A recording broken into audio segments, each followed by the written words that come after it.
Bismillahirrahmanirrahim. Assalamualaikum warahmatullahi wabarakatuh. Salam sejahtera bagi kita semua. Selamat malam semuanya, Bapak Ibu ya, Mbak Sinta, Waalaikumsalam semuanya. Selamat malam, Pak Iksan. Ya, Kang Dian, Kang Dian, Kang Yudi ya, Kang Yudi, Mbak Sinta, semuanya. Saya aturkan minal aizin wal faizin. Mohon maaf ya, baru kita bisa bertemu lagi meskipun sedang ada di pekan UTS. Tidak apa-apa gitu ya. Mudah-mudahan kita semua ada dalam kondisi sehat ya, diberikan kelancaran, kemudahan dalam segala aktivitas kita. Baik, rekan-rekan, kita semua akan membahas sekilas ya, mereview materi juga. Saya akan memberikan bagaimana pelaksanaan UTS di mata kuliah digital marketing ya, juga bagaimana terkait tata cara pengisiannya, apa yang diminta atau apa maksud dari UTS ya, soal UTS yang saya susun, saya berikan di 3 kelas yang saya ampu ya, 202, 203, 204. Sementara satu kelas lainnya 201 diampu oleh dosen lain. Nah, saya harap mungkin kita semua sudah ada di sini ya, dari 3 kelas, 202, 204, 203. Nanti juga akan saya share dari rekaman Vicon kita pada malam hari ini. Baik, rekan-rekan, kita efektifkan saja waktu malam hari ini karena mungkin rekan-rekan juga ada yang masih bekerja atau sedang mengerjakan UTS dari mata kuliah yang lain, gitu ya. Pertama-tama kita akan membahas materi dari pertemuan kelima ya, karena pertemuan 1 sampai 4 sudah kita bahas. Nah, tetapi akan kita intisarikan, akan kita sederhanakan, akan kita lebih lebih dipermudah saja di dalam memahami materi kita pada malam hari ini, sehingga akan memudahkan teman-teman juga di dalam mengisi soal UTS yang sudah saya share gitu ya. Ya nggak apa-apa ya yang lagi bekerja atau lagi di luar di perjalanan sambil mengikuti ya. Kalau ada yang ingin ditanyakan segera langsung bertanya langsung kepada saya ya, tidak usah menunggu di akhir sesi. Oke. Bapak Ibu rekan-rekan, kita ada di mata kuliah Digital Marketing Communication ya. Kita kembalikan lagi pada substansi komunikasi. Komunikasi itu bertujuan untuk merubah ya. Ya setidaknya belum sampai pada tahap merubah, setidaknya mempengaruhi gitu ya, baik di tingkat kognitif gitu ya, di tingkat pengetahuan, di tingkat afektif, perasaan gitu ya, sampai pada psikomotorik gitu ya, di tingkat perilaku. Begitupun dengan mata kuliah ini ya, mata kuliah komunikasi pemasaran. Bagaimana kita menyampaikan informasi, memproduksi informasi dengan berbagai platform yang ada. Nah, tetapi di dalam mata kuliah ini ada tools-tools gitu ya, ada alat-alat ya, ada cara-cara tertentu yang khusus digunakan di dalam menyampaikan atau memproduksi informasi sampai dengan menyampaikan informasi itu tadi ya. Makanya kita tidak akan bisa terlepas dari apa yang disebut dengan periklanan ya. Kemudian juga kalau lebih kita kaji lebih dalam ya, runut lebih detail lagi, ada berbagai tools-tools yang memang sangat berkaitan antara satu dengan yang lainnya. Seperti copywriting ya.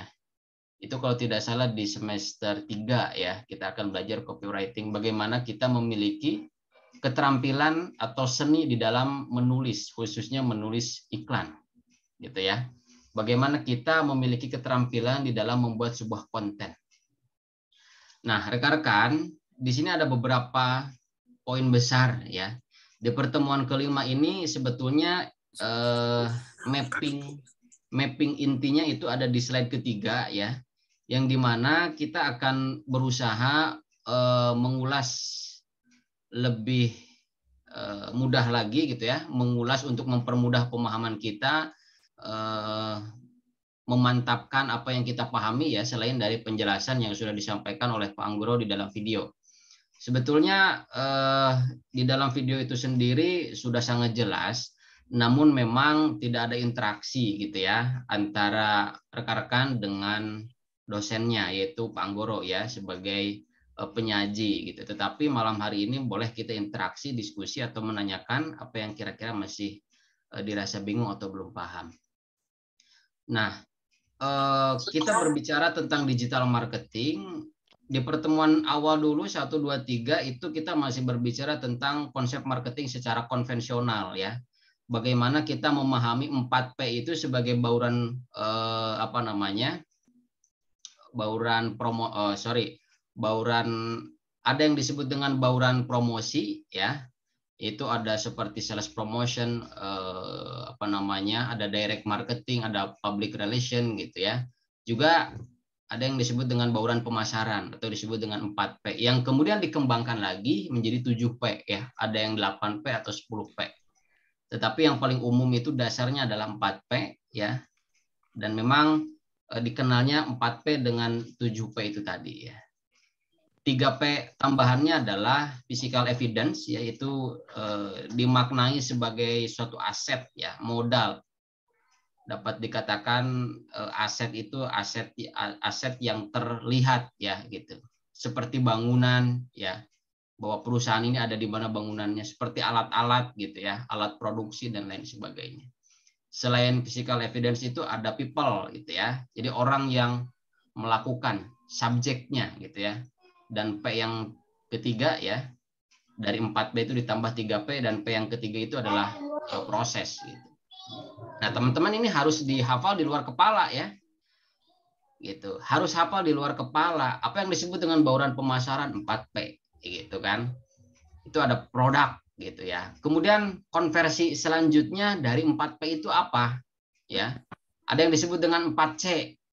Kemudian disebut juga dengan 4E.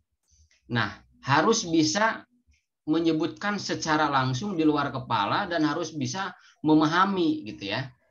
Begitupun itu yang ditanyakan di dalam soal UTS itu sebetulnya. Jadi nanti di akhir akan saya berikan penjelasan lebih detail bahwa apa sih yang sebetulnya ditanyakan dan daya kreativitas seperti apa yang dibutuhkan untuk menjawab soal UTS itu. Gitu. Dan ini memang sifatnya individu ya, bukan kelompok gitu. Jadi sejauh mana teman-teman bisa memahami materi, juga sejauh mana teman-teman bisa menumbuhkan daya kreativitas gitu ya di dalam mendesain suatu strategi komunikasi pemasaran digital khususnya. Oke, saya ulas lagi ya. Dari konsep 4P itu tadi, pertama kita berbicara produk. Produk itu suatu barang gitu ya, atau suatu jasa ya. Jadi kan produk ini ada produk yang terlihat, ada tangible, juga ada produk yang intangible gitu ya.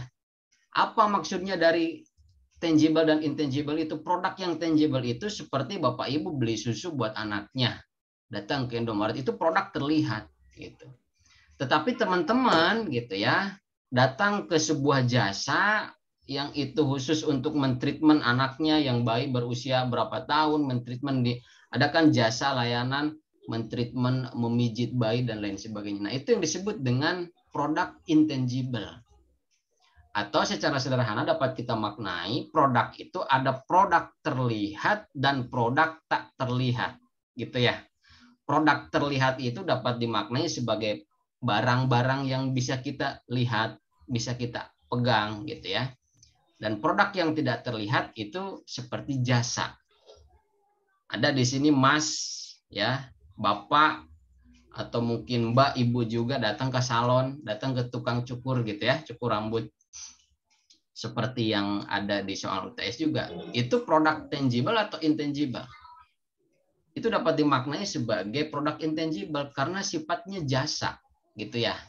Kalau tidak ada orangnya ya tidak akan ada. Kalau tidak ada orang yang ada di barbershop tersebut atau di salon tersebut ya tidak akan terjadi proses pelayanan ya antara yang memiliki perusahaan dengan orang yang datang sebagai konsumen.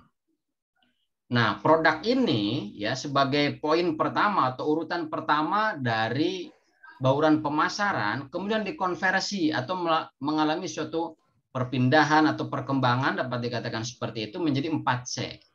Ya. Yang pertama yang searah ya, sealur dengan konsep 4P itu tadi berbicara tentang produk, maka urutan selanjutnya adalah berbicara tentang customer.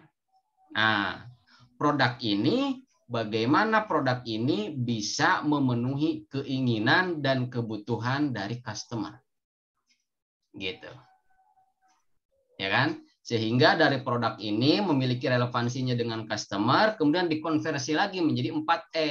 Ya, yang pertama lagi di urutan pertama itu menjadi atau dapat dipahami sebagai experience. Jadi bagaimana pelanggan dapat dipenuhi kebutuhannya, baik itu kebutuhan produk yang terlihat maupun tak terlihat, kebutuhan produk yang sifatnya tangible dan intangible, sehingga pelanggan tersebut memiliki sebuah pengalaman baru.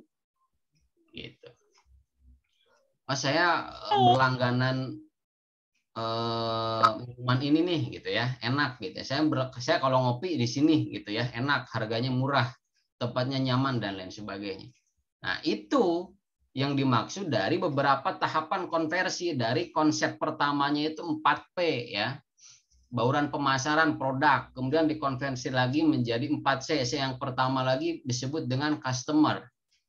Kemudian dikonversi lagi ke dalam 4E yaitu experience. Sehingga gabungan dari ketiga poin pertama dari masing-masing 4P, 4C, dan 4E itu berbicara tentang bagaimana produk itu memberikan atau memenuhi kebutuhan atau keinginan terhadap konsumen dan itu memberikan sebuah pengalaman baru. Ya. Jadi memang ini konsep yang harus dihafal di luar kepala gitu. Sehingga teman-teman dapat menjawab soal itu dengan mudah ya, atau dapat melihat berbagai produk yang ada ya, yang mungkin teman-teman sebagai pelanggannya juga gitu ya.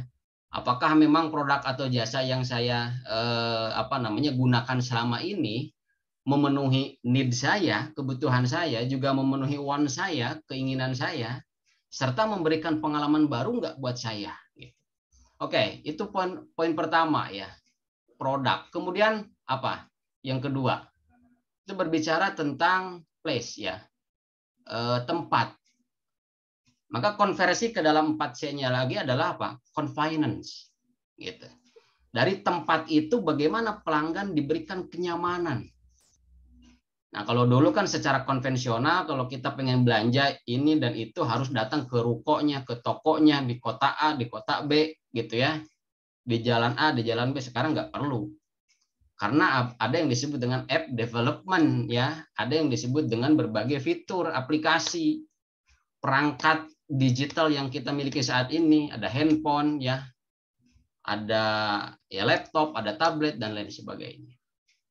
Nah, sehingga kita tidak berbicara dalam arti sempit, tempat itu tidak dimaknai sebagai tempat di mana barang itu ada.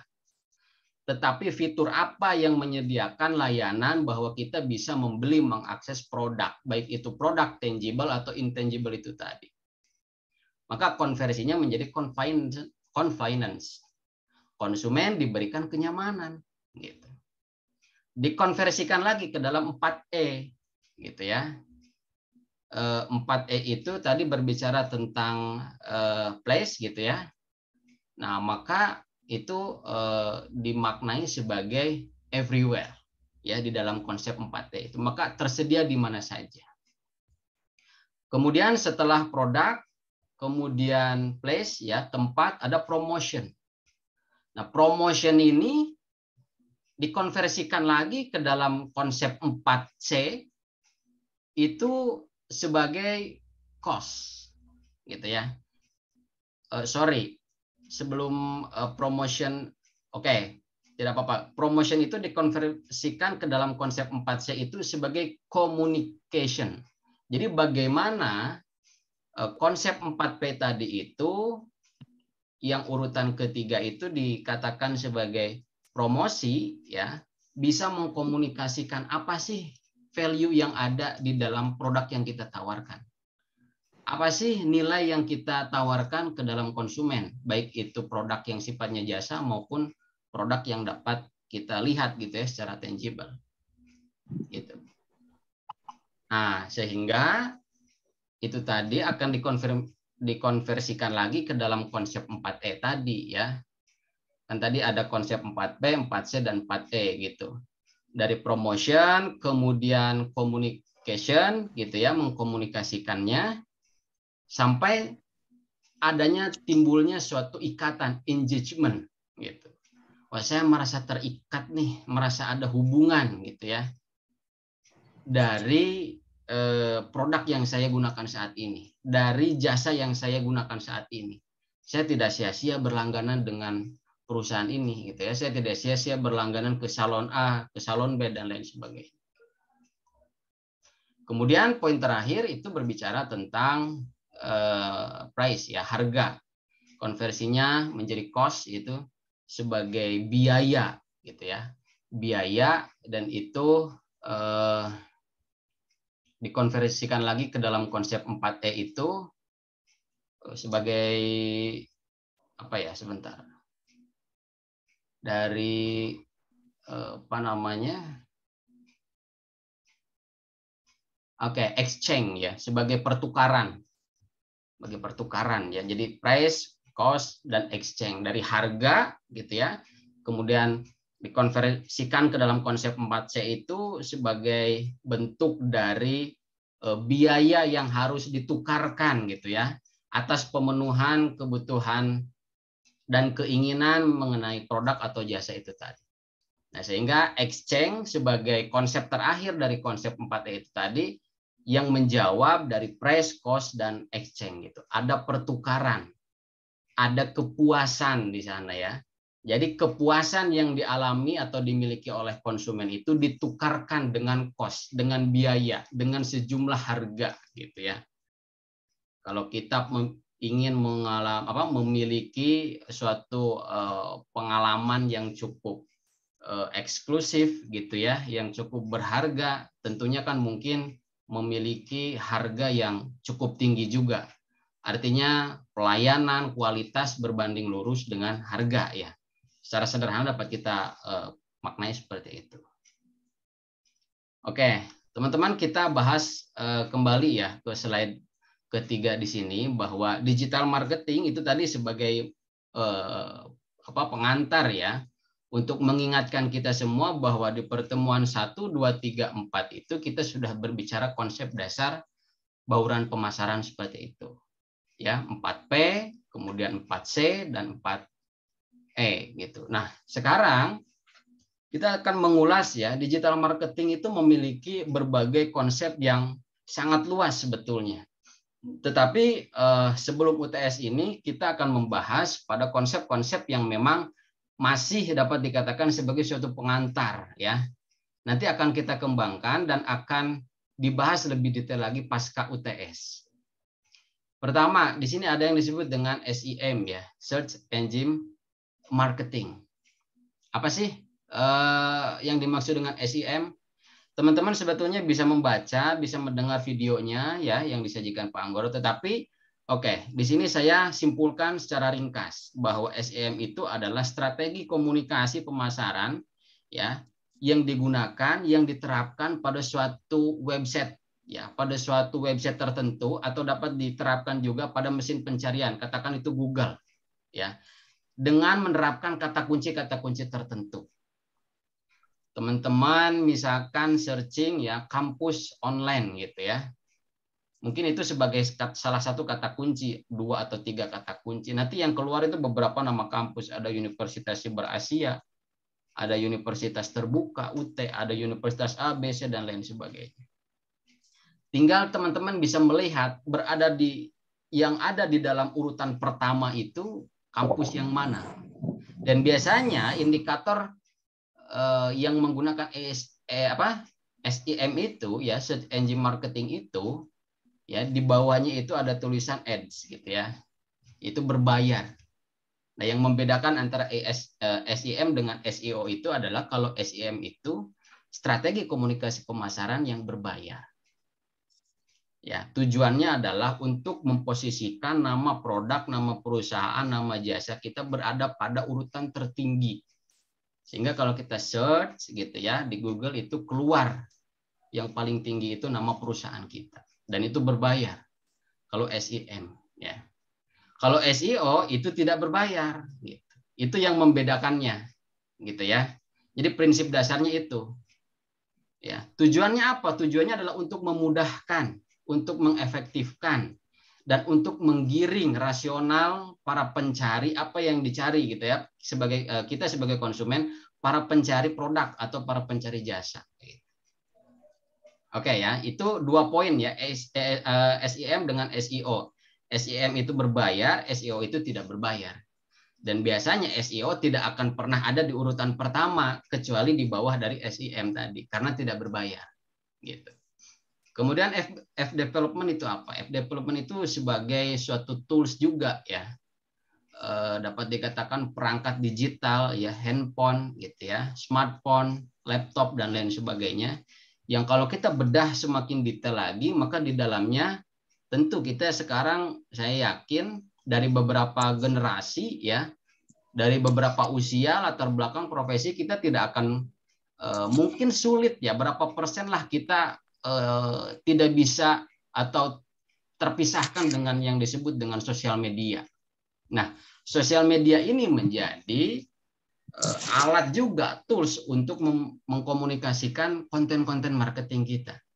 Seperti di dalam aplikasi Instagram itu kan terdapat beberapa fitur ya. Ada Reels video gitu ya.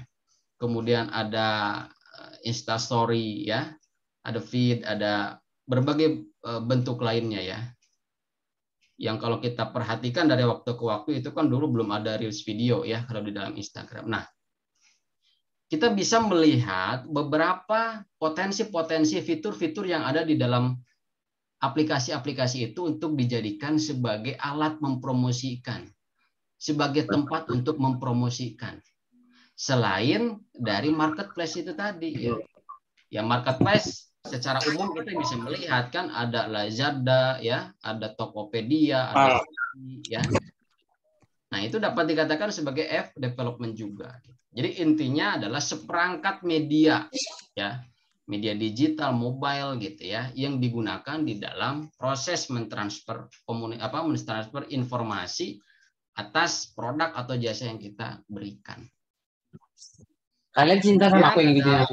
Web design ya. Aku pulang ya.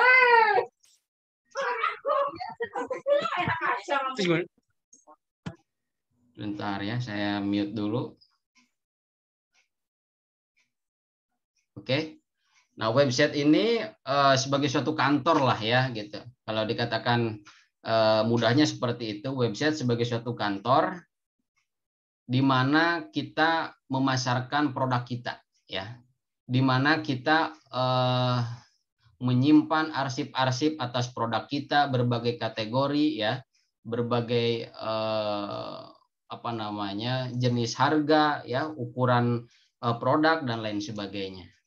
Nah, website itu juga sebagai ya salah satu media yang digunakan di dalam mempromosikan suatu pesan produk ya. Karena kan berbicara tentang website itu sangat sangat identik juga dengan berbicara tentang bauran promosi ya. Di sana ada email marketing juga ya, yang berkaitan dengan direct marketing gitu. Ada email, ada SMS gitu ya. Yang di sanalah yang ada keterhubungan gitu ya. Ada multi channel, ada omni channel gitu ya. Keterhubungan apakah website ini terhubung dengan berbagai app development itu tadi ya, seperti aplikasi A, B, C dan lain sebagainya, kemudian dikumpulkan di dalam sebuah website tersendiri gitu. Kemudian ada video production ya. Video production itu berbicara tentang konten sebetulnya ya. Kalau video itu sifatnya lebih cair gitu kan, bisa menghadirkan suatu penawaran yang maksimal ya, dihadirkan dalam bentuk audio dan visual. Sementara kalau dalam bentuk visual saja, katakan itu foto ya, atau poster digital, pamflet digital, itu lebih statis ya, lebih cenderung kaku gitu kan, dibandingkan dengan bentuk konten video gitu. Nah, ini pun dapat dijadikan sebagai suatu kekuatan di dalam menyampaikan pesan-pesan marketing tadi ya, pesan-pesan pemasaran tadi. Kemudian ada email marketing, jelas ya, sebagai salah satu dari poin bauran promosi ya. Selain sales promotion, kemudian ada advertising, kemudian ada public relation ya. Nanti kita akan lihat ya mapping keseluruhan dari pembahasan kita sebelum UTS ini. Kemudian ada content marketing, social media, dan branding. Branding ini upaya di dalam membentuk citra ya, kesan gitu kan. Ada brand, ada branding. Kalau brand itu kesan yang sudah melekat di dalam benak konsumen gitu ya. Kalau branding itu adalah upaya atau proses di dalam melekatkan ya, membentuk dan melekatkan citra positif ke dalam benak konsumen.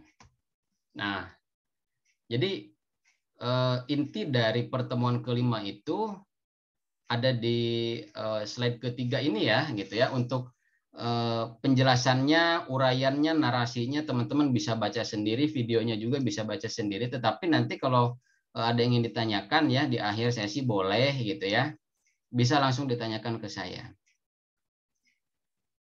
Oke, kita lanjut ke pertemuan ke-6 ya, selanjutnya yang dimana kita akan membahas tentang mapping ya. Mapping ini juga akan sangat membantu teman-teman di dalam menjawab soal UTS nanti.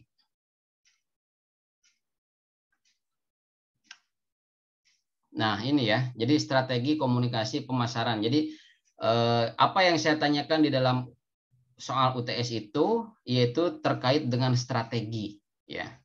Nah, strateginya kita bisa melihat dari mapping yang sudah kita pahami atau sudah kita pelajari selama beberapa pertemuan sebelum UTS ini ya.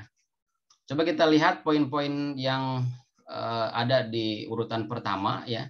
Ada marketing mix ya atau bauran pemasaran, kemudian promotional mix, juga tujuannya, perancangan pesan, strategi korporatnya. Oke, kita bedah satu-satu ya. Seperti yang tadi saya jelaskan di awal bahwa marketing mix itu adalah konsep dasar 4P yang kemudian dikembangkan 7P, 8P atau 10P itu silahkan teman-teman searching, googling juga sangat mudah ya dan pasti ada jawabannya. Tetapi harus dipahami dengan betul ya konsep ini, apa yang disebut dengan produk gitu ya, place, price dan promotion. Kemudian bagaimana konversinya dari konsep 4P ke dalam konsep 4C gitu ya. Kalau di sini urutannya produk, maka konsep 4C-nya adalah customer gitu ya. Kemudian place-nya adalah convenience di sini ya. Jadi tempat itu memberikan kenyamanan. Price-nya itu adalah cost, promotion-nya itu adalah communication ya. Jadi mengkomunikasikan gitu. Sampai diteruskan pada konversi ketiga itu konsep 4E gitu ya. Berarti kalau di dalam konsep 4E saya ulangi lagi ya, di sini ada experience gitu ya. Kemudian di sini ada everywhere, kemudian price-nya di sini ada exchange dan promotion-nya di sini ada engagement gitu ya, ada ikatan gitu. Nah, tidak cukup pada pemahaman marketing mix atau bauran promosi, kita juga harus memahami dari apa yang disebut dengan bauran promosi ya. Tadi bauran pemasaran, sekarang promotional mix, bauran promosi. Ini adalah kalau dapat dikatakan sebagai pisau analisis ya di dalam suatu penelitian, tetapi kalau di dalam marketing itu adalah eksekusinya gitu ya. Eksekutor di dalam menyampaikan pesan-pesan pemasaran. Ada direct marketing. Itu biasanya disampaikan melalui email, melalui SMS gitu ya. Kemudian ada personal selling gitu kan. Personal selling itu ya dilakukan tatap muka ya identiknya. Tetapi kalau sekarang serba digital, tatap mukanya mungkin termediasi oleh media juga.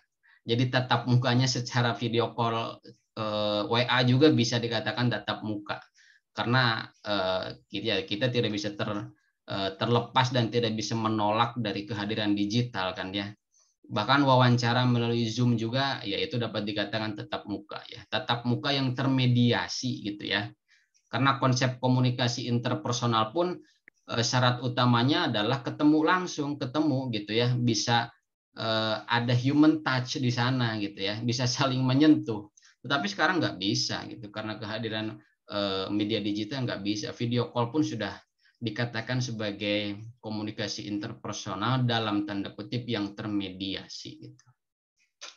Kemudian sales promotion, oke ya, memberikan sale gitu ya, potongan-potongan harga, diskon, public relation. Biasanya promosi-promosi itu di dalam bentuk public relation itu dikemas dalam bentuk agenda gitu. Baik itu agenda yang dilakukan atau diadakan oleh instansi atau perusahaan tersebut atau merupakan gabungan dari agenda-agenda beberapa instansi. Advertising jelas ya, advertising itu adalah proses repeat gitu ya, mengulang-ulang gitu ya.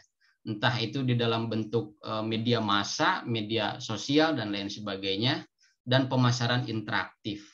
Nah, sekarang juga di dalam media massa yang dulunya berlaku teori jarum hipodermik ya, yang dikatakan bahwa kita sebagai orang yang mengkonsumsi informasi dari media massa itu sebagai subjek yang tidak bisa atau tidak berdaya, di mana informasi itu datang kepada kita dan kita tidak bisa memberikan perlawanan atau tidak bisa memberikan konfirmasi. Nah, nampaknya dengan keterbaruan, perkembangan dan perubahan media digital saat ini ya, media teknologi saat ini juga nampaknya agak kurang relevan juga teori tersebut ya, menurut hemat saya gitu. Mungkin teman-teman sudah belajar teori tersebut ya di mata kuliah komunikasi massa. Karena kenapa? Karena di dalam bentuk apapun, baik itu media massa maupun media sosial, kita sudah diberikan fasilitas untuk bisa komunikasi secara interaktif, gitu ya. Tidak hanya mengandalkan pada gaya one way communication saja, tetapi sudah difasilitasi oleh two way communication. Contoh, di beberapa stasiun televisi lah ya, ada yang menawarkan alat masak, alat kesehatan, dan lain sebagainya, mendemokannya, kemudian menghadirkan testimoni dari penggunanya sebelumnya gitu ya. Kemudian juga diberikan akses, diberikan layanan untuk bisa menelpon, bertanya langsung, dan lain sebagainya. Ya, nah itu adalah bentuk komunikasi interaktif, juga konsep komunikasi pemasaran interaktif. Kalau kita bergeser sedikit ke acara-acara yang lain ya, contoh acara-acara religi lah ya, pengajian atau acara berita gitu ya, dan lain sebagainya lah ya, gitu. Banyak sekali contoh saat ini. Itu kita sangat dimudahkan dan difasilitasi dengan adanya komunikasi dua arah interaktif gitu ya. Nah, kemudian yang harus kita pahami lagi bahwa dari konsep-konsep bauran promosi ini ada yang disebut dengan high contact ya di bidang jasa gitu ya. Ini tadi saya katakan produk intangible gitu ya. Produk yang tidak terlihat. Kemudian produk yang terlihatnya produk tangible. Nah, di sini ada dua kategori, high contact dan low contact, high involved dan low involved gitu. Nah, ini bisa dibaca uraiannya ya, sudah sangat jelas. Jadi intinya di bidang jasa ini ada yang high contact gitu ya, mengharuskan kita sebagai user, kita sebagai pengguna itu ada keterikatan intens. Ya jasa apa? Jasa Mbak Sinta sebagai jasa yang instansi atau perorangan atau komunitas yang memberikan jasa pelayanan pada perawatan atau penitipan hewan atau pelatihan hewan gitu ya. Itu akan memberikan suatu engagement tersendiri bagi orang-orang yang memiliki hewan-hewan tersebut gitu ya. Jasa penitipan atau pelatihan hewan kucing dan anjing kah, katakan seperti itu ya. Nah, tetapi tidak berlaku bagi orang-orang yang tidak memiliki hewan peliharaan. Nah, maka berlaku dan tidaknya juga tergantung dari preferensi konsumen sebetulnya.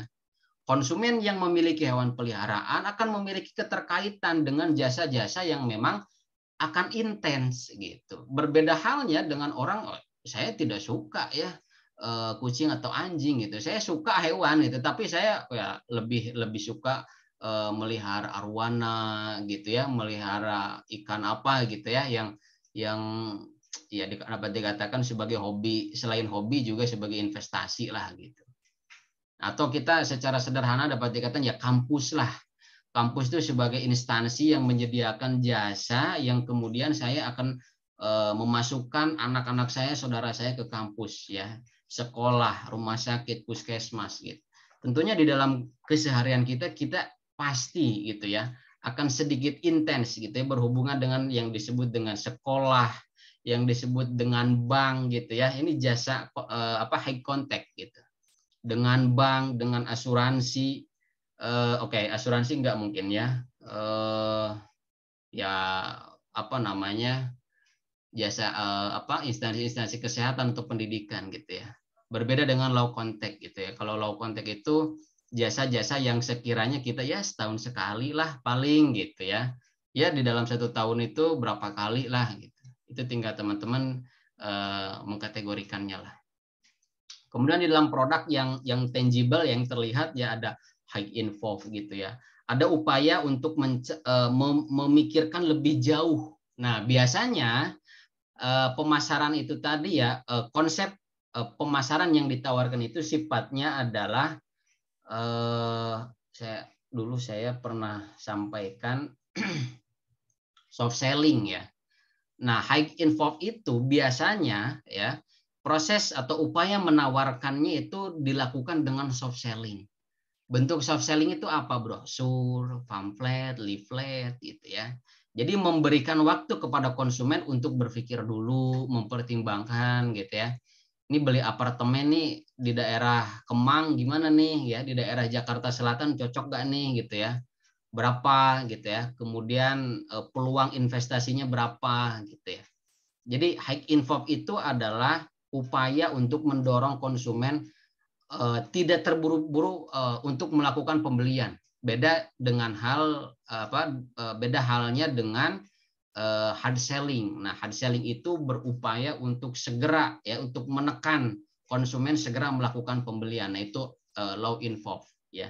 Jadi konsumen tidak diberikan kesempatan untuk berpikir terlebih dahulu. Contohnya datang lah ya nanti sebentar bukan masih lama ya atau ada event-event apa datang ke mall ayo beli gitu ya 2 jam lagi diskon habis gitu ya ayo berapa menit lagi gitu ya stok terbatas.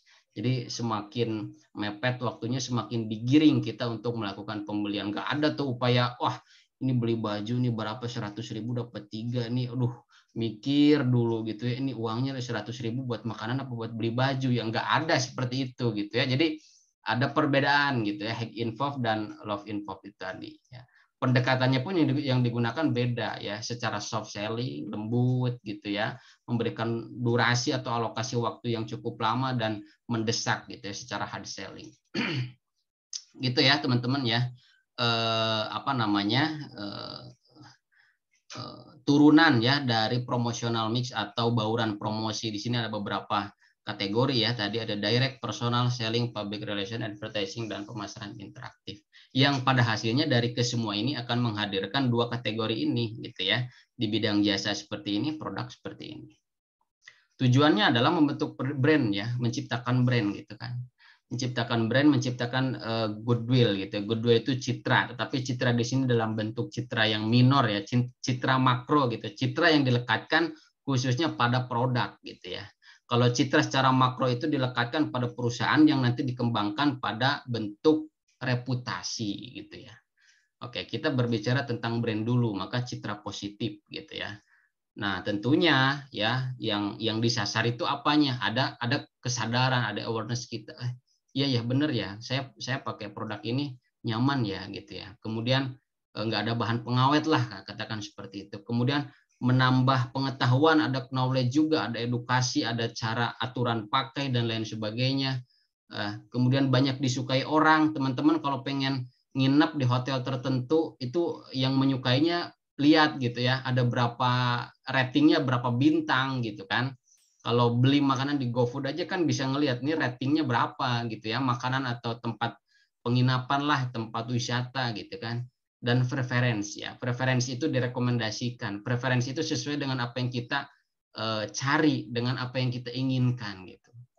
Ini preferensi itu adalah seperti perilaku konsumen ya. Jadi perilaku konsumen, keinginan dan kebutuhan gitu ya, berbicara tentang need and want gitu. Nah, perancangan pesannya kita ya sebagai komunikator di sini yang mewakili produk, baik itu produk maupun jasa, itu dapat menggunakan beberapa konsep.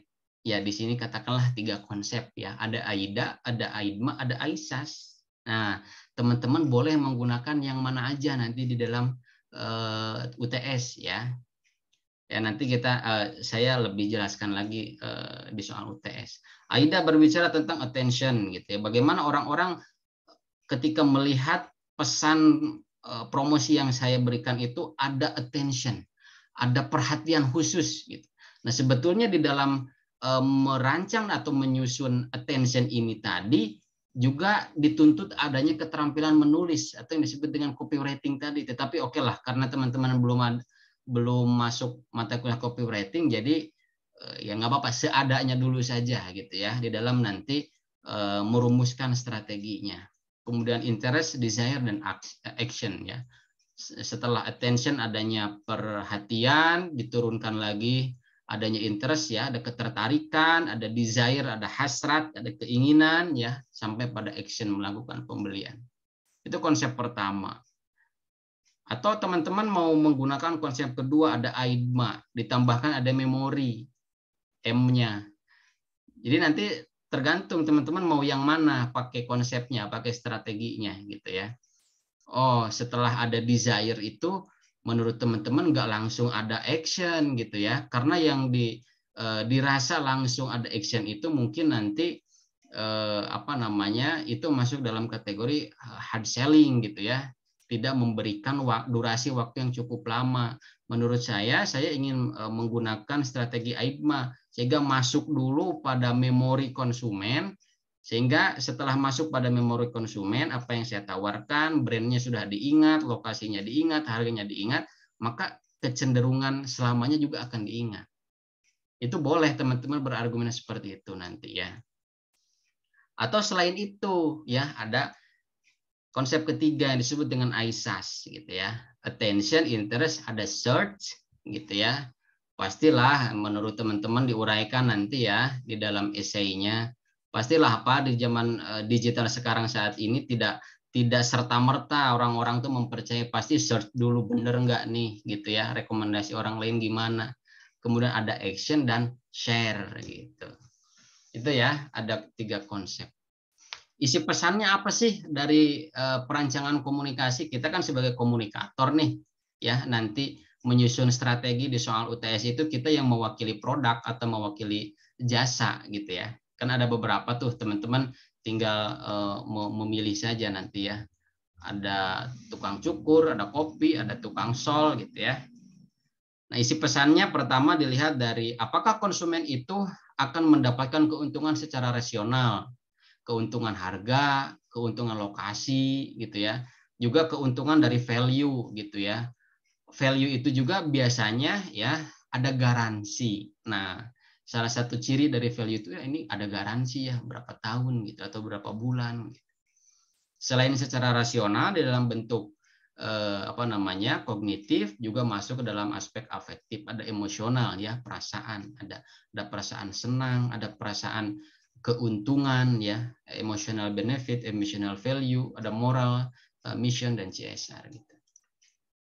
Ya, ini strategi korporat juga sama ya, ada marketing mix-nya dipadu-padankan dengan promotional mix.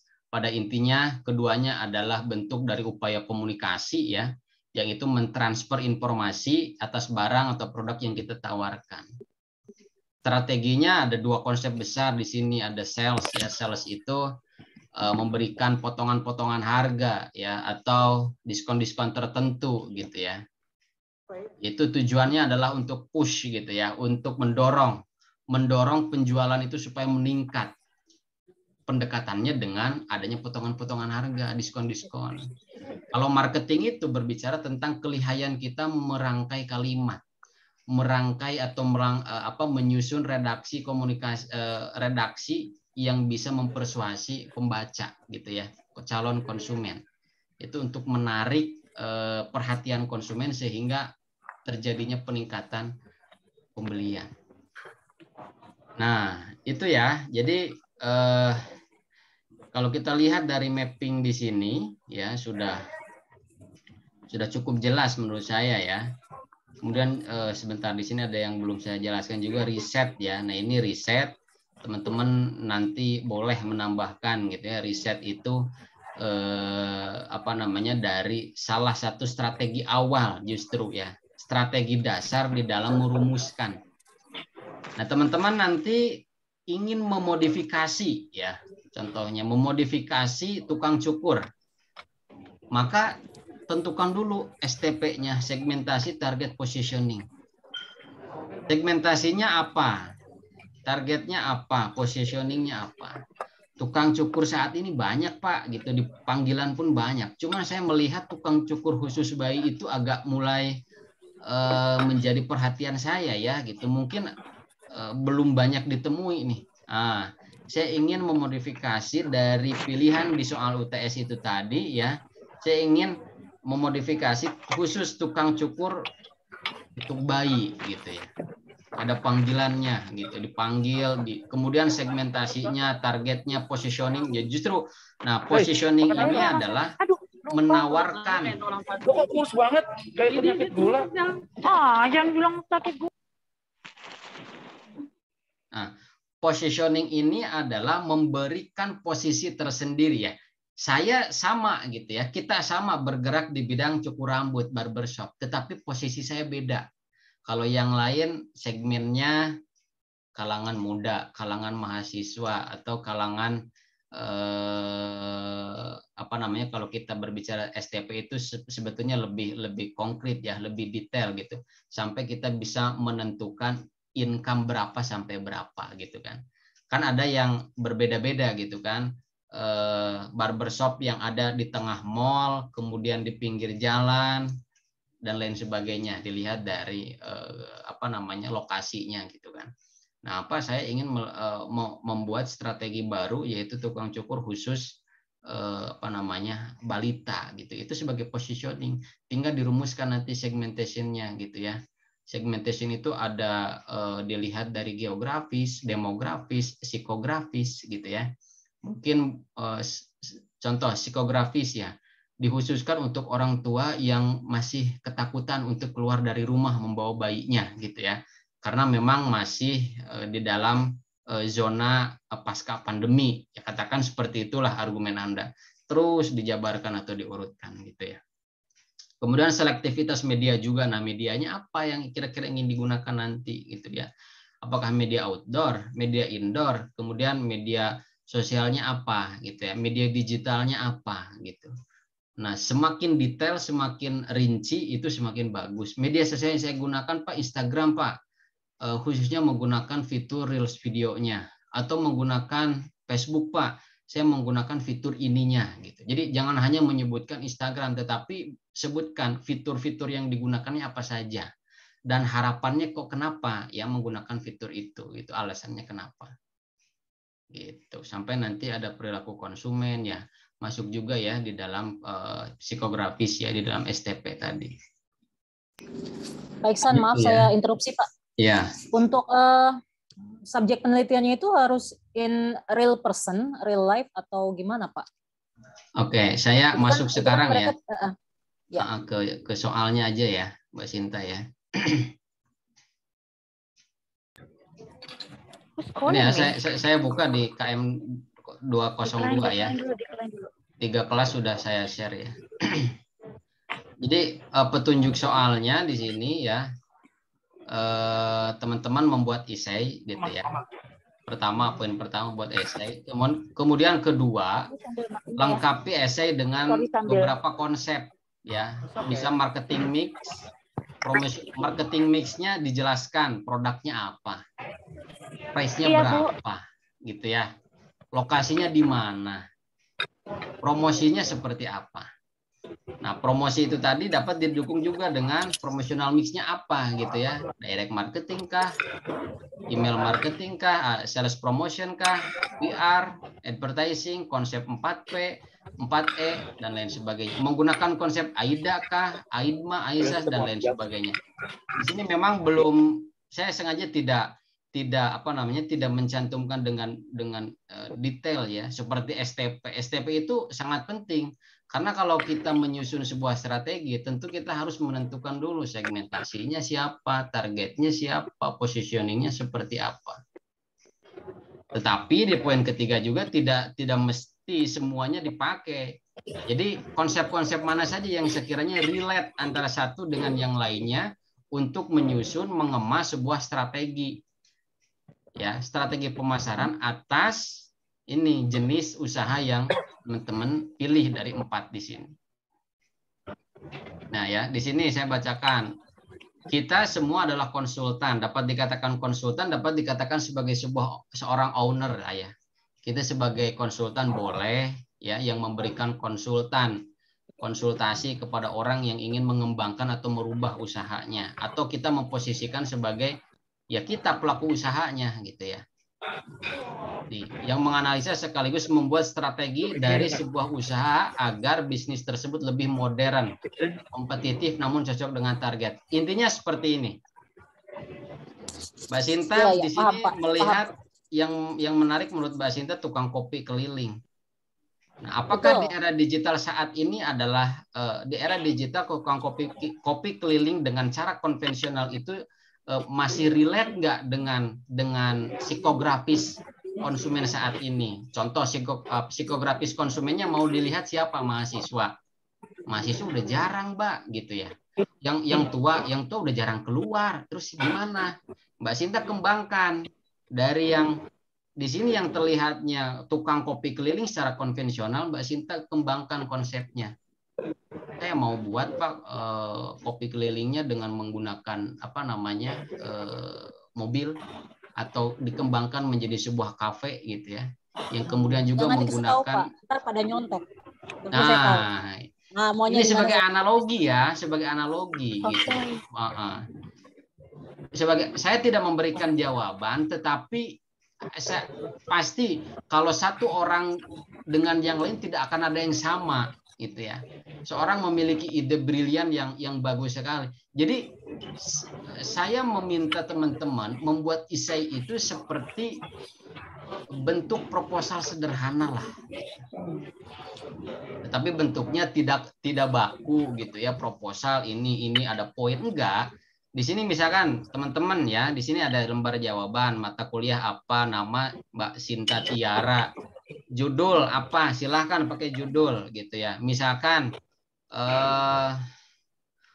kopi keliling pasca pandemi apa. Nah, semenarik mungkin lah kopi keliling digital gimana. Nah, itu diuraikan pakai pengantar, pakai pendahuluan kopi seperti apa gitu ya. Kopi sebagai salah satu minuman gitu ya yang tidak terlepas dari masyarakat Indonesia dan lain sebagainya. Lalu langsung to the point pada segmentasinya seperti apa. Mbak Sinta boleh atau teman-teman yang lain boleh membuat brand baru, membuat logo baru. Nah, di sini saya menginginkan kreativitasnya sejauh mana teman-teman membuat strategi. Jadi nggak hanya berpaku atau berpatokan pada wah gimana ya. Saya sebetulnya ngelihat tukang sol ini kasihan juga gitu ya. Segmen pasarnya lama-lama nggak ada nih. Karena orang-orang tuh jarang lah untuk memperbaiki. Sekali rusak ganti beli gitu ya, sekali rusak ganti beli gitu.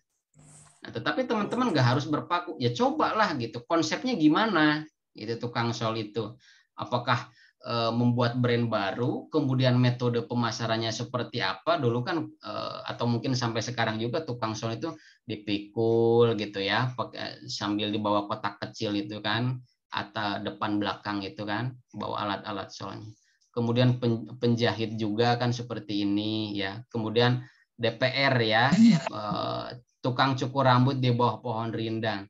Itu silahkan, tetapi tema besarnya ini. Silakan, ada yang ingin ditanyakan nggak lagi? Yang selain Mbak Sinta atau yang lainnya? Atau Mbak Sinta mungkin ada yang... Jadi di sini ya konsepnya dibaca ya, baca petunjuk pengerjaan soalnya nomor 2. Ada marketing mix-nya, dijelaskan produknya apa, harganya berapa. Nah, kalau di dalam ini kan jasa semua nih. Ini kan berbicara tentang intangible semua nih. Nah, untuk dewasa berapa ya? Di sini nih di marketing mix itu kan ada price tuh, ada harga untuk dewasa berapa, untuk anak kecil berapa gitu ya. untuk pelajar berapa, kan biasanya gitu ya di tukang cukur rambut itu. Untuk potong celana berapa, kemudian perkecil baju berapa gitu ya. Nah, itu ya. Jadi gunakan konsep-konsep yang sudah kita pelajari dari pertemuan 1 sampai pertemuan ke-7 gitu. Nggak harus semua, tetapi padu-padankan mana yang sekiranya ini relate ya antara konsep satu dengan Mbak Sinta pengen kayaknya Pak relate nih dengan konsep Aisyah saya gitu ya.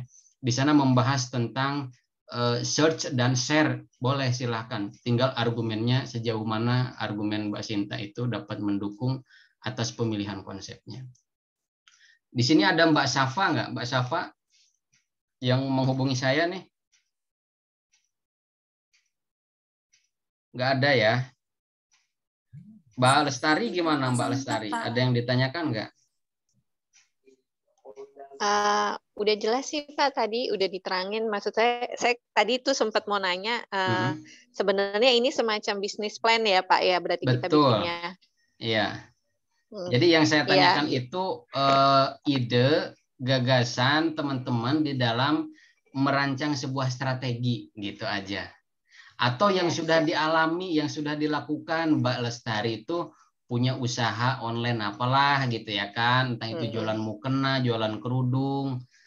Tetapi ya sekarang coba konversikan dengan 4 kategori di sini, nggak usah semuanya, pilih salah satu aja. Gitu. Oke, siap Pak. Siap. Ada lagi yang ditanyakan? Apa yang nggak ada ya di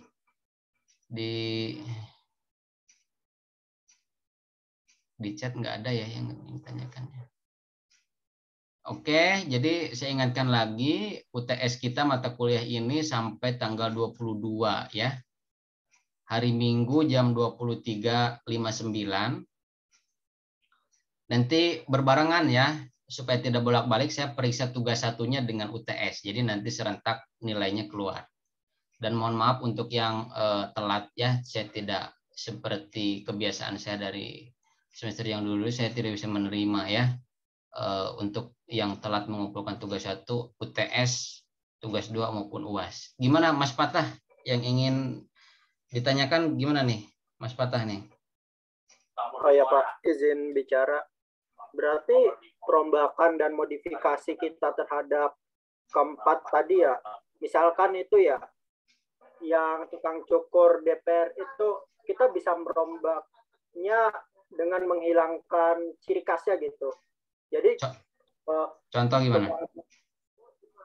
Jadi kalau tukang cukur DPR itu kan ciri khasnya dia itu selalu ada di bawah pohon. Dan perombakan yang saya maksud itu menjadikannya menjadi tukang cukur keliling yang bisa menerima pesanan melalui online.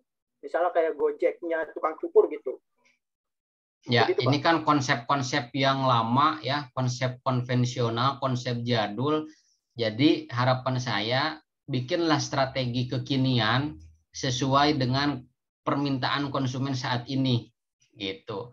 Ini kan berbicara tentang konsep tukang cukur aja sebetulnya, tetapi yang terlihat di visual itu DPR ya, tukang cukur di bawah pohon rindang, itu kan zaman dulu tuh. Boleh Mas Patah itu memodifikasinya sesuai dengan kebutuhan saat ini ya. Buat semenarik mungkin brandnya, kemudian sales promotionnya seperti apa, misalkan 5 kali cukur, yang ke-6-nya gratis gitu ya.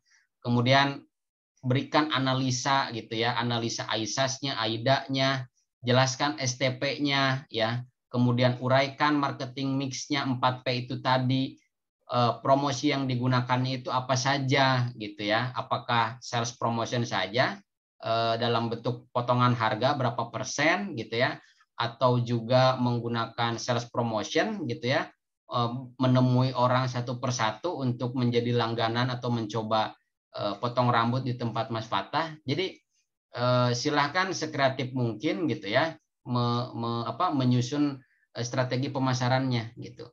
Boleh misalkan menghilangkan ciri khas di bawah pohon rindang itu kan konsep dulu ya, tetapi sekarang nggak seperti itu Pak. Saya bikin sebuah tempat gitu ya Ya, contohnya yang dekat dengan mall atau yang dekat dengan kampus ya, yang dekat dengan perkantoran dengan konsep kekinian gitu ya. Selain dihadirkan ruangan cukur rambut juga saya menghadirkan kopi gratis Pak gitu. Supaya orang yang mau cukur itu tidak hanya terpenuhi kebutuhannya untuk mencukur rambut, tetapi keinginan untuk selalu meminum kopi pun terpuaskan gitu. Itu kan salah satu strategi. Karena kan tadi konsep pertama itu berbicara tentang produk, kemudian produk, kemudian customer, dan ada experience gitu kan. Produk itu menjawab dan memenuhi atas kebutuhan dan keinginan konsumen enggak gitu. Nah, Mas Fatah punya konsep, saya ingin membuat sebuah barbershop kekinian modern Pak dengan menghadirkan kopi gratis gitu. Wah, itu sangat bagus menurut saya. Boleh ya ini khusus nih. Jadi ide-ide spontan seperti itu boleh digunakan, boleh dipakai gitu. Rata-rata kan mahasiswa, anak muda, bapak-bapak gitu kan, sambil nunggu ngopi dulu gratis gitu kan di tempat tempat nunggunya, di ruang tunggunya gitu. Gitu ya Mas Fatah ya. Paham ya? Ya Pak, paham. Berarti kita bisa lebih leluasa lagi, bisa lebih bebas dalam membuat aplikasi. Betul. Begitupun dengan ini penjahit ya. Penjahit itu ya silakan teman-teman boleh ATM ya, gunakan ATM amati, tiru, modifikasi. Cari contoh-contoh entah itu di luar negeri dan lain sebagainya. Kira-kira penjahit keliling, penjahit permak di luar negeri itu seperti apa sih yang sebagian besar belum ada nih, belum ditemukan di Indonesia gitu ya. Buatlah strategi pemasarannya yang semenarik mungkin dengan mengamati, memodifikasi dan meniru gitu ya ATM itu tadi dari berbagai tempat yang belum ada. Misalkan di Jakarta belum ada, tetapi sudah ada tuh di Kalimantan, di Aceh. Gimana tuh caranya, gimana metodenya, gimana pelayanannya? Ya pakailah di sini gitu.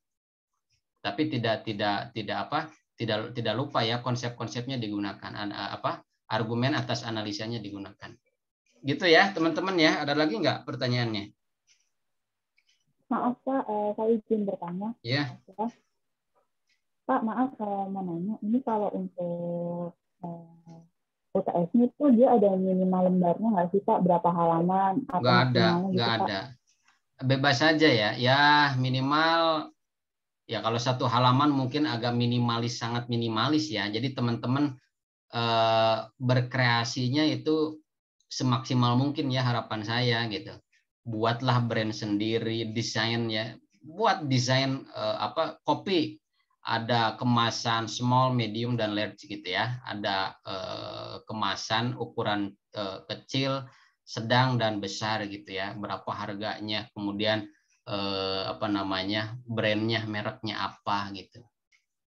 Ya 2 lembar lah udah cukup. Itu kan essay ya. Jadi teman-teman tidak usah kaku menuliskan bentuk plan ya. Kalau tadi kata Mbak Lestari itu, kalau kata saya itu lebih ke essay, tapi ini berbicara tentang proposal gitu ya, proposal atas strategi yang ingin kita tawarkan gitu. Teman-teman menawarkan ke saya, jadi buat saya yakin dengan strategi yang teman-teman susun gitu ya. Menggunakan medianya media apa gitu ya. Kenapa menggunakan media tersebut? Jangan hanya media yang digunakan adalah televisi. Ya kenapa gitu ya. Atau media yang digunakan adalah marketplace gitu ya, dan sosial media Facebook. Kenapa Facebook? Fitur apa yang digunakan? Ya 1,5 sampai 2 lembar udah cukup lah, minimalnya segitu gitu ya Mbak Tasya ya. Jadi essay nanti. Urutannya boleh lah, fleksibel sama saya urutannya. Tapi biasanya di awal itu segmentasi dulu ya, atau selain segmentasi itu riset dulu biasanya. Riset modalnya berapa, terus filosofi nama. Kalau yang mau lebih detail, lebih bagus, lebih lengkap lagi, dijelaskan secara singkat gak apa-apa ya. Nama atau filosofi dari brand tersebut gitu ya, ada segmentasinya. Kemudian konsep AIDA-nya yang digunakan, AIDA, AIMA, atau AISAS. Gitu aja lah. Jadi pasti setiap orang akan berbeda. Ada yang menggunakan beberapa konsep, ada yang menggunakan ya semakin banyak dan relate konsepnya semakin bagus. Ada lagi nggak yang ingin ditanyakan?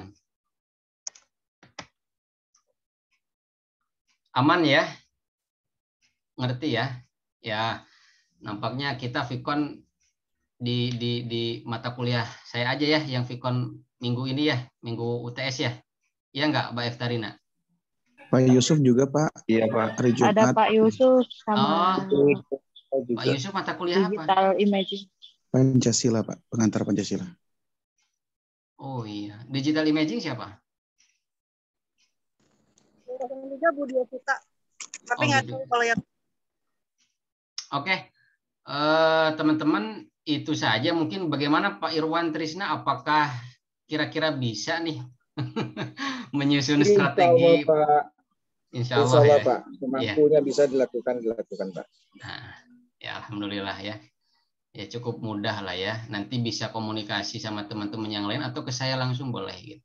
Tapi bukan menanyakan jawabannya gitu ya. Kenapa nggak dibuat tugas kelompok sih, Pak? Oh gitu, UTS-nya. tugas kelompok. Waduh, dulu tuh mending tugasnya atau UTS-nya individu aja Pak. Saya kasih individu kok malah minta kelompokin. Itu yang minta kayaknya Gen X deh, Pak. Tapi kalau milenial sukanya kelompok. Itu seingat saya bapak-bapak tuh yang minta tugas mandiri tuh. Ya nggak Pak Irwan? Iya Ibu, habis susah kita mau kumpul-kumpul, kita berjauhan semua. Oke. Jadi saling menunggu, saling berharap, akhirnya nggak jadi-jadi. Oke.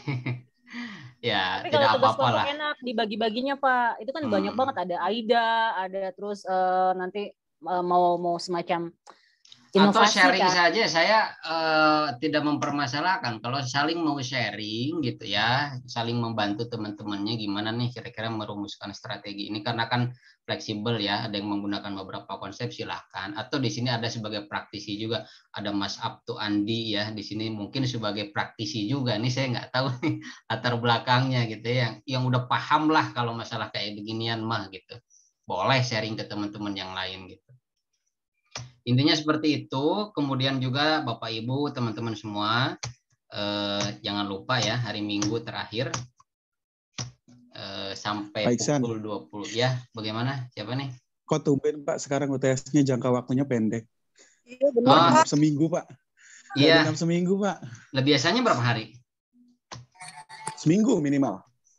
Rabu ketemu Minggu Rabu. itu dalam arti seminggu Rabu perkuliahan Mas? Iya. Kalau ini kan jatuhnya Rabu ketemu Minggu kan nggak nyampe 1 minggu. Kalau dulu seingat saya Rabu ketemu Rabu. Atau dia dari Senin sih, Senin ketemu Minggu. Ini cukup pendek ya. Mungkin iya itu kebijakan mungkin juga ya. Itu kan baru ya, kepala BAA-nya juga ya. Mungkin saya kurang tahu gitu ya. Itu kebijakannya ada di level manajemen dan pimpinan. Saya sebagai eksekutor pelaksana dari 7 mata kuliah Pak, deadline-nya yang berbeda cuman due date-nya yang berbeda cuman digital imaging aja Pak. Seluruhnya tanggal 22 jam 23.59. Kecuali digital imaging itu tanggal 24 Pak. Jadi mau tidak mau nih 4 hari ini Bapak Blur ini ngerjainnya Pak. Harusnya tanggal 22 juga loh Pak, semua mata kuliah itu setahu saya. Semuanya Pak, semua. Satu kayaknya mau ribet gini banget. Pak Irwan dengarnya Pak Bedio juga. Anak baru kasihan deh anak baru. Saya malah tambah 11 mata kuliah lagi. Iya Pak, kasihan kami Pak.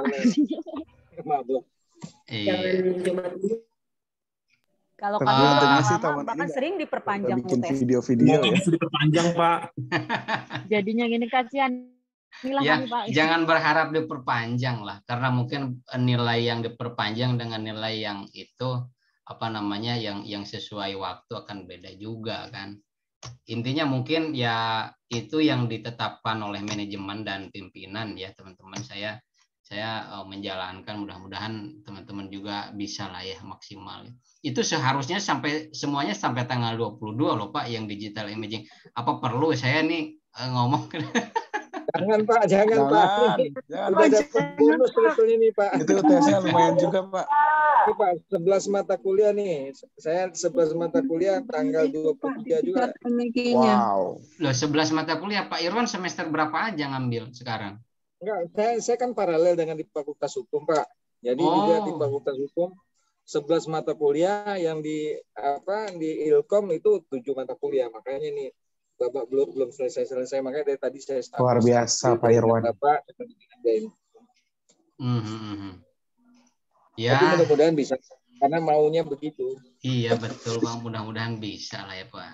Karena bukan Pak Irwan sendiri lah ya, ada teman-teman yang lain lah, intinya gitu. Iya, ada teman-teman yang lain juga.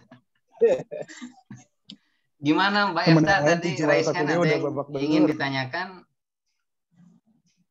Nggak jadi Mbak Efta. Sih, makanya tadi saya salah tanggal aja sih Pak. Gimana? Maksudnya kenapa? Ini kan justru yang mata kuliah yang aku lihat yang tugas SKS-nya itu loh yang sampai tanggal 22. Sebenarnya yang lain aku lihat ada yang tanggal 24 sama 25. 25 untuk itu geografi Pak Anggoro gitu. Makanya ya kali aja Pak Iksan berbaik hati kayak Pak Anggoro nih mau kasih sampai tanggal 25 ya kan kita senang gitu. Ya saya rayuan Bu Efta tuh manjur loh. Underground gitu. Underground aja Pak. Iya. Iya Pak. Betul. Ya sementara Pak Anggoro ini 24 Pak Anggoro. 24 ya Mbak. Iyalah dimundurin. Pak Anggoro 24, Pak Iksan bentar lagi 24. Pak Iksan 25 tadi bilangnya. Sementara kita mengikuti aturan yang ada aja dulu ya gitu, karena ada surat edarannya gitu. Nah kalau yang di luar daripada itu ya itu mungkin di luar dari apa yang ditentukan kampus lah ya gitu. Ya, nanti fleksibel saja lah sama saya, dalam arti fleksibel itu teman-teman ada effort untuk mengerjakan sesuai waktu ya gitu. Ya nanti juga ya nanti lihatlah gitu, tetapi batasan utamanya di tanggal 22 aja gitu ya teman-teman ya gitu. Karena kan dimonitoring sekarang lebih ketat juga gitu ya, dimonitoringnya oleh BAA juga. Ada restrukturasi juga gitu ya, lebih perbaikan di tingkat manajemen juga. Gimana Mbak Yeta Milala? Masih di mute nih Mbak Yeta? Masih di mute? Iya, selamat malam Pak Iksan. Iya, malam Mbak Yeta. Iya, jadi mungkin ini ya Pak, mohon izin juga mau menyampaikan bahwa mungkin tadi seperti Bapak bilang manajemen kita baru. Ya. Ya, setahu saya baru ada pergantian ya beberapa waktu lalu gitu. Nah, mungkin karena kita ini online Pak, kita kan nggak bisa menyuarakan secara langsung sebagai mahasiswa bagaimana kayak kami ini semua rata-rata pekerja. Bahkan mungkin yang anak-anak baru tuh mungkin ya 20-30%. Kebanyakan kami adalah ibu rumah tangga yang bekerja juga dan ingin tetap mengejar mimpi kami di Unsia ini. Jadi mungkin boleh jadi perpanjangan tangan kami Pak untuk bicara ke manajemen bahwa kayak tugas sebanyak ini it's banyak banget Pak, untuk 7 mata kuliah dikerjakan dalam waktu seminggu, dan itu kelompok. Ada yang kelompok, ada yang ada yang individu gitu. Jadi kayak bagaimana kita bisa berkolaborasi, bagaimana kita bisa, itu juga makan waktu loh. Kalau saya sendiri sih ketika dikasih individu atau kelompok, saya akan lebih memilih individu, mesti saya anak millennials gitu. Kenapa? Karena it's more easy to me untuk handle semua sendiri gitu. Nah, ketika berkelompok kita harus menyesuaikan dengan teman kita yang di daerah yang berbeda-beda, belum lagi karakternya, belum lagi ada yang itu kan dibagi satu hari satu mata kuliah, apakah nggak bisa Mbak Yeta? Setiap malam satu mata kuliah beres? Nggak semudah itu dong Pak. Iya. Kalau bikin video, oke, Bapak mau kasih saya 3 video sehari, oke, saya kerjain gitu. Tapi kalau bikin paper, dan paper itu nggak bisa copy paste, nggak semudah itu gitu. Pasti dosen juga makin pintar untuk tahu gimana ini mungkin muridnya copy paste itu gampang aja. Tapi kan kita semua mau yang terbaik, Pak. Bapak juga bilang kalau ada perbedaan antara orang yang tepat waktu sama nanti susulan. Kami ini semua maunya orang-orang yang tepat waktu. Tapi ya diperhatikan juga bahwa untuk mengerjakan sekian banyak tetap butuh waktu supaya bisa memberikan yang terbaik, begitu Pak. Makasih Pak Iksan. Betul ya, terima kasih ya, luar biasa. Ini sebetulnya lebih efektif tuh langsung ke buka prodi nih. Tapi tidak apa-apa, saya di sini mengampu Bapak Ibu ya, menemani juga. Bahkan mungkin sebagian ada yang mahasiswa PA saya juga nggak apa-apa gitu ya. Saya sampaikan aspirasinya gitu ya, dari berbagai kendala atau keberatan ya dikasih. Ya mungkin kalau dikasih UTS apa bikin paper tadi dalam bentuk apa? Jurnal 6 hari. Jurnal 6 hari dari apa? Dari judul sampai kesimpulan. Kasih Pak isi Pak isi aja. Ya isi aja masih bisa lah, kecuali satu bab. Oh, ya saya rasa bisa. Kecuali semua dari abstrak sampai daftar pusaka itu nggak bisa 6 hari seperti itu. Gitu. Ada juga kan Pak yang kayak humanisme, kelihatannya sih kayak esai dia kasih soal, tapi kan kita harus menjabarkannya juga seperti membuat jurnal gitu. Harus ada teorinya, harus ada contoh kasusnya, dan itu tuh semua kita mau kerjakan dengan suka hati. Karena kan sekarang gini loh Pak, mungkin saya harus debatkan ini kenapa? Karena Unsia itu mau kita bikin banyak paper supaya grade-nya naik. Right? Tapi kalau semua isinya asal-asalan dan banyak copy paste, what's the point juga kan Pak buat Unsia gitu. Lebih baik kasih kita waktu lebih panjang sedikit, tapi kita bisa kerjakannya dengan sungguh-sungguh. Tapi biasanya sudah diperpanjang juga selalu ada Mbak Yeta mahasiswa yang hubungin, Pak, saya ini kurang semenit Pak gitu ya. Saya ini kurang berapa detik Pak, alasannya. Pertanyaan saya, kenapa submit di akhir waktu injury time gitu ya. Jadi selalu ada sih Mbak hal-hal yang kayak gitu juga gitu. Begitupun dengan yang disampaikan Mbak Yeta. Itu mungkin personal Pak untuk yang lalu, tapi untuk kali ini kan kasusnya kita dari Rabu ketemunya Minggu. Itu terlalu mepet sih Pak. Sorry. Oke, terima kasih, nggak apa-apa. Saya demokratis aja di sini, nggak apa-apa ya. Sorry. Ya siap, nggak apa-apa. Justru senang saya dengan adanya keterbukaan gitu ya. Artinya ada aspirasi yang ingin disampaikan melalui saya gitu. Saya nanti berjenjang juga sampaikannya gitu ya. Atau nanti saya tanyakan ya, coba saya tanyakan langsung ke BAA ya, apakah nanti akan ada perpanjangan atau tidak. Kan biasanya selalu ada perpanjangan tuh gitu ya, biasanya kalau melihat yang dulu-dulu gitu. Ya oke.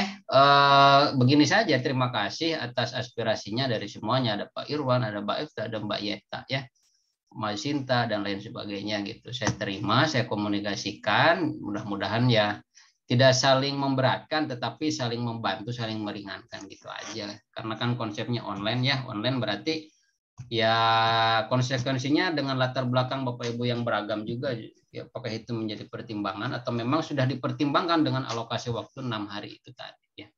Intinya kita berusaha mengerjakan sesuai waktu saja dulu, nanti saya kabari lagi, saya informasikan lagi ya di grup WA atau ke salah satu ketua kelasnya gitu. Tetapi dia dikerjakan aja dulu dari sekarang gitu. Pasti saya sampaikan. Siap. Saya follow up.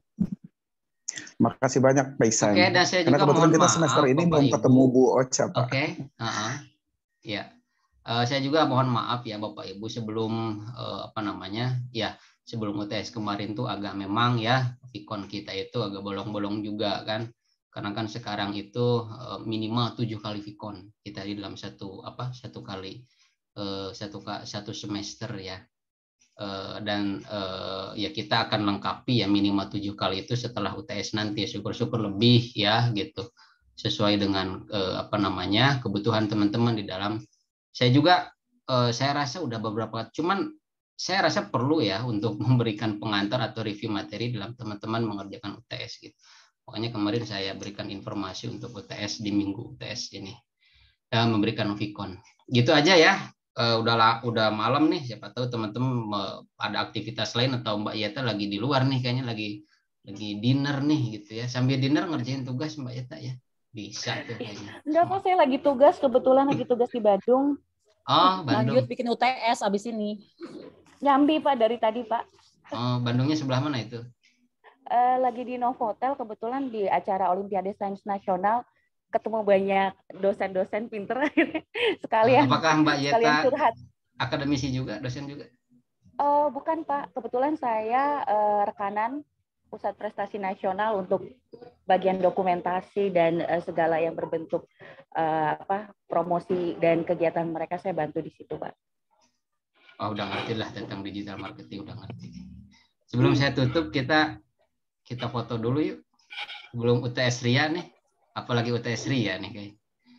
Mas Febrianus, sehat ya Mas ya? Yang wajah ya. Ini siapa nih yang capture nih? Boleh on cam nggak nih? Ada 73 orang, 72 berarti ya. Kasinta boleh, Kasinta. Aku pakai HP, nggak pakai laptop. Okay. Mas Raffi nih atau Mbak Efta atau Mbak Towiyah nih, biasanya Towiyah nih. Mbak Iya, tolong foto. Ada Bung Ep juga nih. Epi, ayo foto Ep. Epi, ayo Bang. Oke, ayo ya, ayo. 3, 2, 1. Oke. Oke, slide berikutnya. Tunggu ya. Slide berikutnya. 3,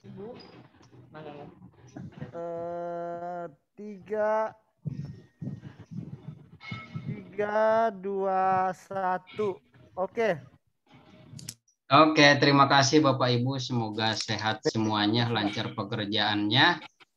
Ya, kita bertemu pada Vicon selanjutnya. Terima kasih atas atensi dan kebersamaannya. Assalamualaikum warahmatullahi wabarakatuh. Salam sejahtera bagi kita. Terima kasih Pak. Salam Pak.